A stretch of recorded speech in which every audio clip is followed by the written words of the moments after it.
Welcome to Adelaide City Talks, the podcast where we discuss local news, updates and politics from the City of Adelaide Council. I'm Councillor Henry Davis from the South Ward, and I am joined by my lovely co-host, Councillor Mary Kouros from North Ward. So whether you are a long-term resident, a business owner, or simply someone who's curious about the inner workings of local government, we invite you to tune in and join in our conversation. Our goal is to keep you informed and engaged with the issues that matter to our community. Now, Mary, thank you. Oh, we need to say the personal views? We have to mention that this is our own personal views and not the views of council. Thank you. I always... We have to add that into disclaimer in. So, Mary, you've been away for a month. I've missed you sorely at council and on the podcast. And so we're back now. Where did you go? What did you learn? We, as a family, we took some time out. The last couple of years, this thing called COVID was just really hard on us with our businesses, but we needed to have that break, and it was great. It was really good to put that button on pause and to be able to spend some quality time together, and yeah, it was really good. It was really good. But while I was away, I did do a little bit of work. A councillor never rests? No, never rest. I did watch committees and council meetings every week. Oh, did you? I did. Oh. I did. I watched you all. That is a form of holiday, really, isn't it? That's what I would do on my holiday. I think I did, actually. It was really interesting to watch it on the other side, but that's a whole different conversation. But also I met with the ambassador to the mayor, the advisor, and ambassador to the mayor, Tassos Kyriakou. In regards to our sister city relationship with Athens and the City of Adelaide. So, Great. I had an introductory meeting and it went really well. And, it was a real honour to be able to have that meeting on behalf of the City of Adelaide. Amazing. Well done. And it's that is one of the difficult duties of being a councillor is no matter where you are, you're always thinking about, you're always on duty. It doesn't matter if you're at any time of the day, you might get a phone call and off you go. Well, that's the passion of loving the City is. of Adelaide. You know, you just don't stop thinking about it, and tuning in and watching you all was a real learning experience as well. So what did you think? Anything contentious? We'll leave that for another podcast. But let's talk about last night. Yeah. Yeah.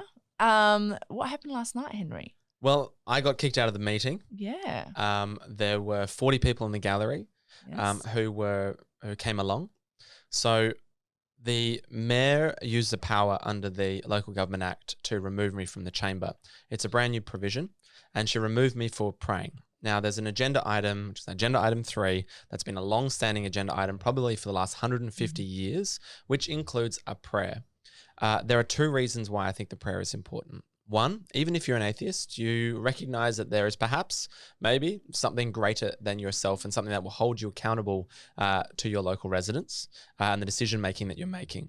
And the second thing is that it's part of our agenda. There was a motion from council in the last chamber to have the prayer as an item, and I don't agree with the mayor having the power to unilaterally change our agenda without a motion from council. They're your views, but you... did something last night that caused you to be removed for 5 minutes. What did you do? Well, I prayed. Yeah. Openly. Yeah, openly. So it's always been the case. It's always been in your council when in the last term of council, the Lord Mayor or the CEO would read the prayer, right? And just to be clear, you didn't pray in your own words. You actually said the prayer that is in the standing orders. Written in there. So I think so your viewpoint is that you believe that whether you're an atheist or not, these are in our standing orders. It says for it to be read, as far as I understand, that's what you're saying. And there hasn't been a decision of council, which is always the case in everything we do, from our standing orders to even customs. Exactly. They are actually written and there for discussion with the public as well. If something has to be changed, it becomes a discussion for the public as well, whether they are agreeing with it or not, whether they agree with this new standing order or not. You're saying that we didn't have a decision of council. That's right. And the reason why we didn't have a decision of council is because the administration, I'm not sure who suggested maybe to the administration that the prayer be removed, but the administration about 6 months ago proposed that the prayer be removed from the standing orders. And in response, and I'm sure you would have received them, Mary, as well, hundreds and hundreds of emails from people saying, we want you to keep the prayer. Now, off the back of that, the mayor made a compromise and essentially just didn't include in our agenda anymore. And I take issue with that. I think that it should come to the council chamber. And I think that if there are hundreds of people and a large proportion of our population, which they are, who disagree with that decision, they should have the opportunity to have an input into that. It's not, the Adelaide City Council is not just a place for us to make decisions. It's a place for us to make decisions on behalf of our population. And at the end of the day, we are accountable to them and them alone. And I very much disagree with the mayor trying to bully me and the chamber in many ways into staying silent. Now, this preamble that is contained in the agenda has been evolving to respond to what I was doing. So previously it said that you can read or contemplate the prayer in a manner appropriate to your beliefs. So I said, it says I can read it. So I read it. The word silently is a brand new addition. It's only been there for a couple of weeks. Yeah. And it's probably for 2 council meetings just before the Lord Mayor went away as well. And the Deputy Lord Mayor then said, oh, now it's silent prayer.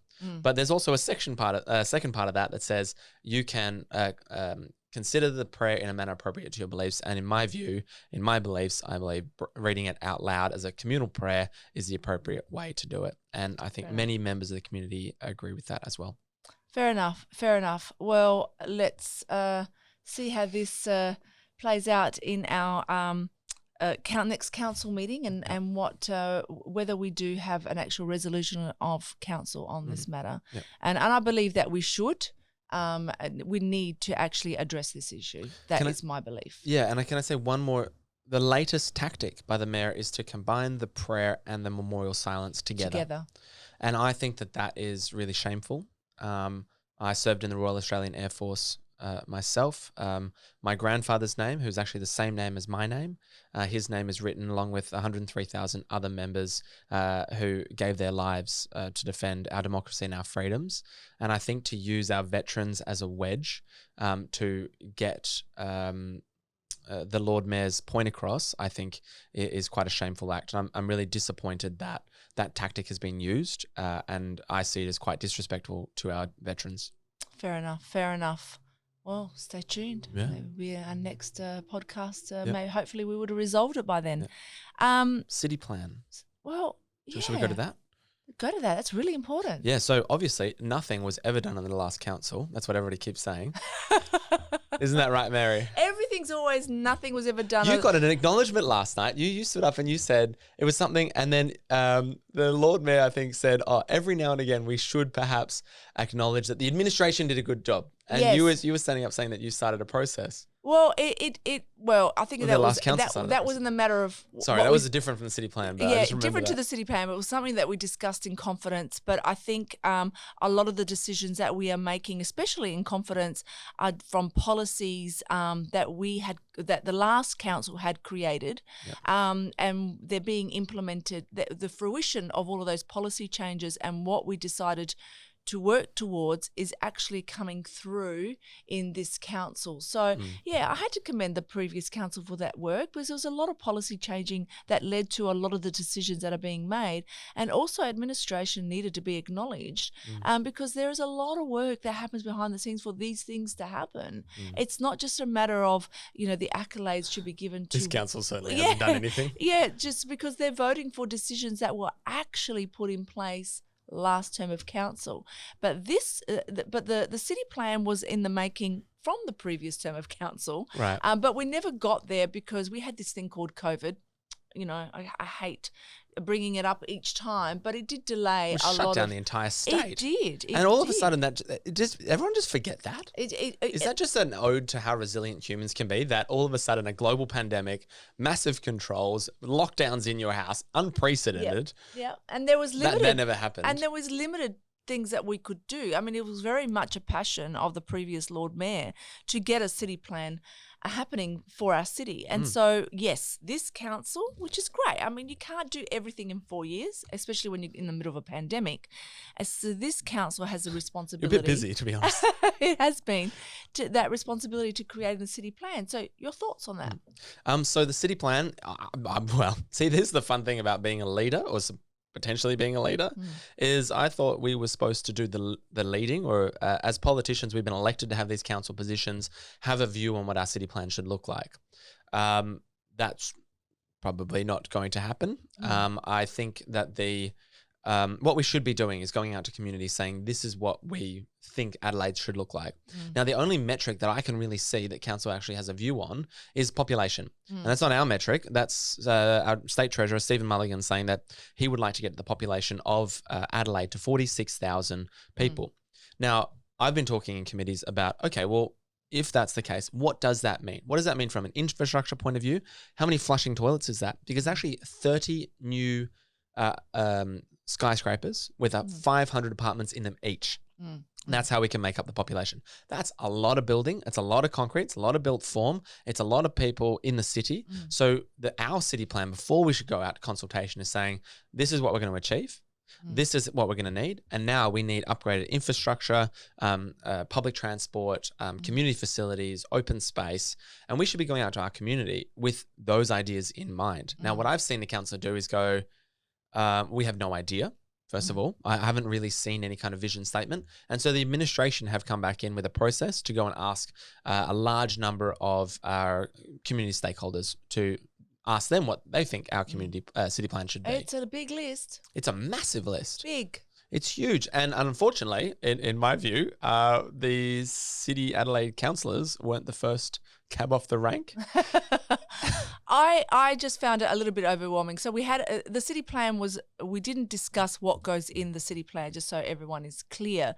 What we talked about Absolutely was not. who are we going to speak to about what we're going to put into the city plan. Yeah. And I'm all for consultation, don't get me wrong. I mean, I think it's important to listen to our community.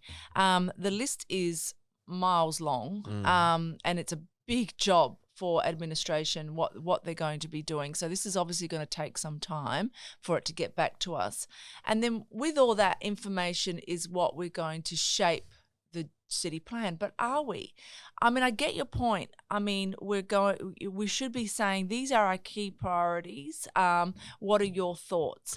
I mean, people are not. How can we deliver on How can we deliver that? How is these priorities going to affect your community?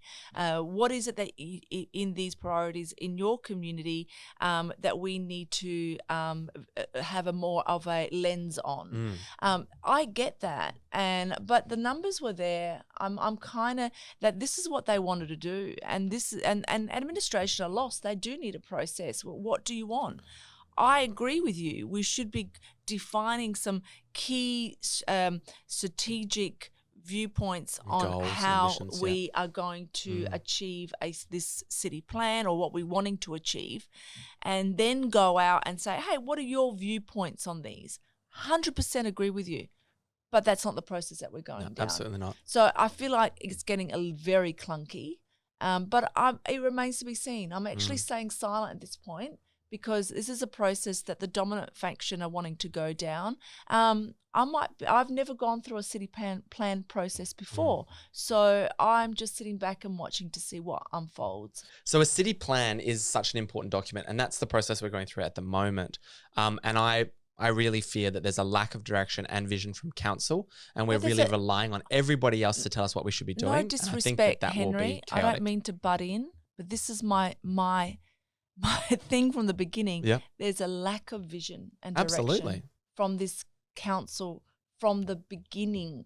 This is just it's actually hurting, because as a ratepayer, as a business owner, as a resident, I want to see what is the vision of the city.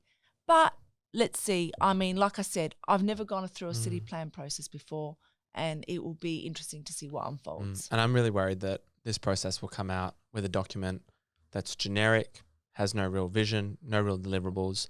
Sometimes you read through those things and they're so esoteric and broad and these holy statements that you can never deliver on. No, I agree.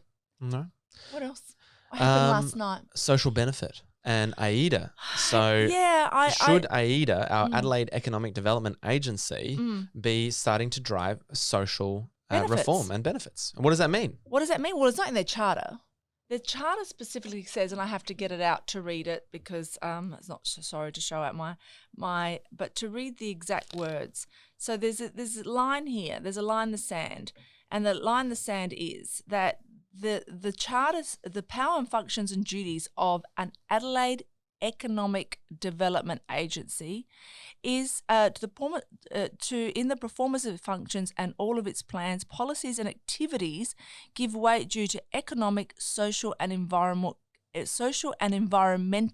considerations, not social benefits. Social benefits, if you look it up, to me is a completely different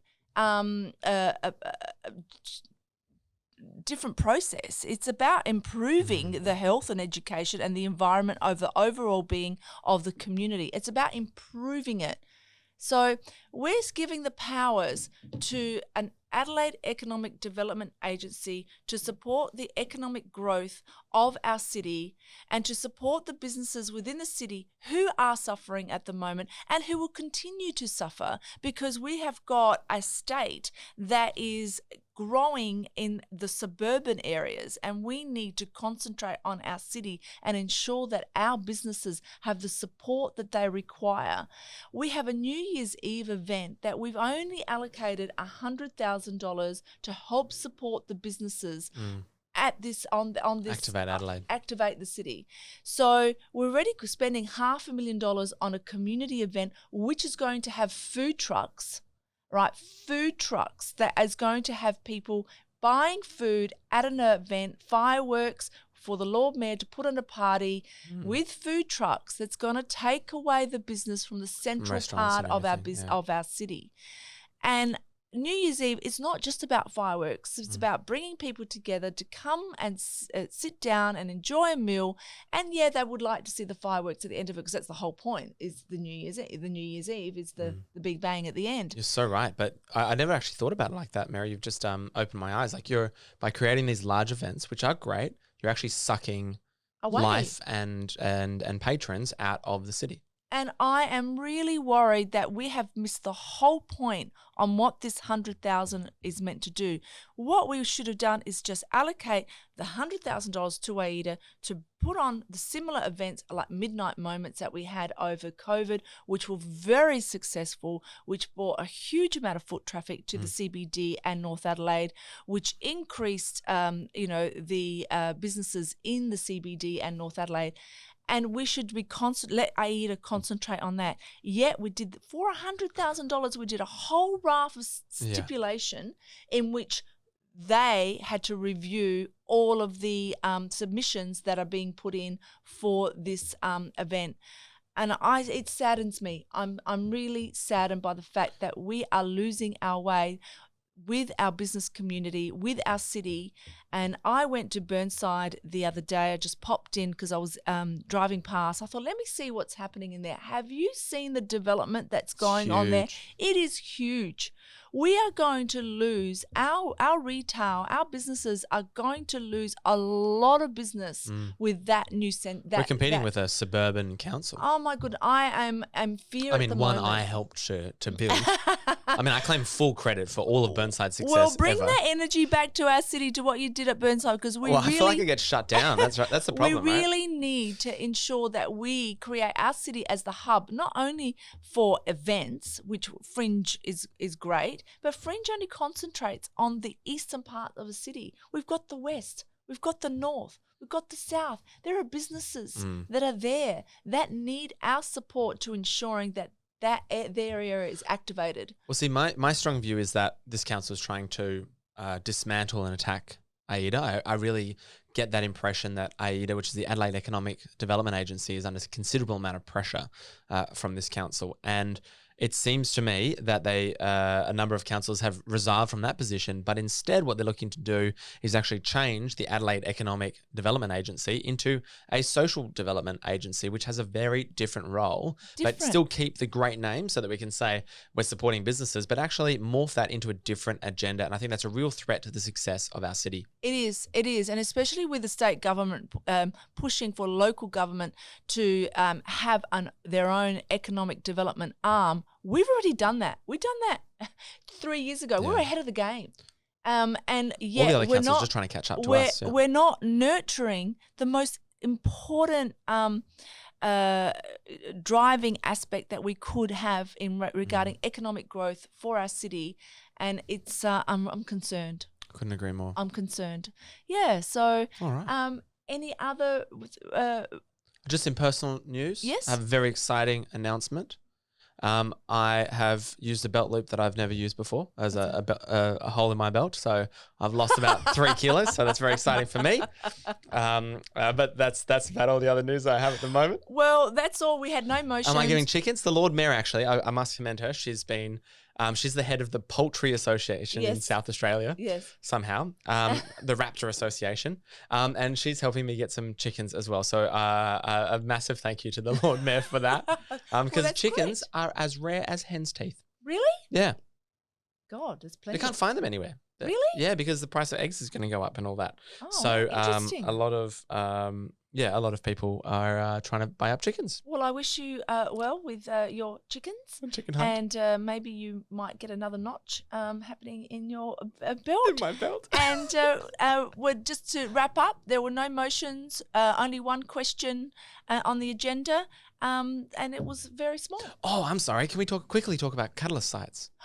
Oh, okay. Let's just quickly, do that. just 1 minute. All right. So we want to get massive population in the city of Adelaide and get it to something like 46,000 people. At the moment, I think it's about 26,000 as a population. Now, catalyst sites are sites within the city which are 1,500 square meters or larger, and these catalyst sites have special rules. We actually have a policy on that which actually does, which strictly sets out what can happen there. But the idea is that this site can actually go above the height restrictions of the nearby residential or surrounding region. So it doesn't necessarily have to fit in with a character. But if you do read the policy, it does say that those developments will be assessed on whether it does interface with residential areas. Now, last night, the Deputy Lord Mayor, basically, it was in the motion that we foreshadowed that we would be seeking an amendment to remove all catalyst sites from the City of Adelaide. Yeah, but we don't have the power to do that in total. No, it would be under the development plan, wouldn't it? That's right. Yeah. So they're seeking to put in a submission to state government to amend and remove catalyst sites. So I just want everyone to understand that, we don't have the full power. Yeah. So yeah.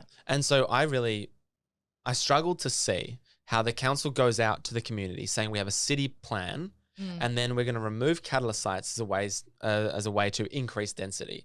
Now, those two things absolutely don't marry up for me. And I asked the question of the administration last night, with this new policy of getting rid of all the catalyst sites, what percentage of Adelaide could actually have a catalyst site? Where does this now apply to? The administration has no idea. The mover, the Deputy Lord Mayor, had no idea. And so for me, it's this broad general statement. Now, you're the councillor for North Adelaide. Yes. And the catalyst sites in there are not looked upon fondly upon your residents. That's right. So I can see the argument there. But what about Central Ward? What about South Ward? Where does it apply? I'm really confused. It's also the southwest is another section of the city. But southeast. And the south, I think parts of the south, southeast. The thing is, they said there was 4 different zones within the city. Yes. That had this catalyst site policy in place that could be used. But that's right. Yeah. So I'm concerned by that. I can absolutely sympathise with your residents in North Adelaide, and you voted in favour of the motion. I did because mainly for the historic overlay, and it is a bit of a contentious issue, and I do understand my residents are very much would like to review that part of have that within the development plan, but.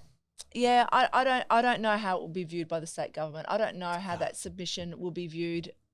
It will be great to find a balance.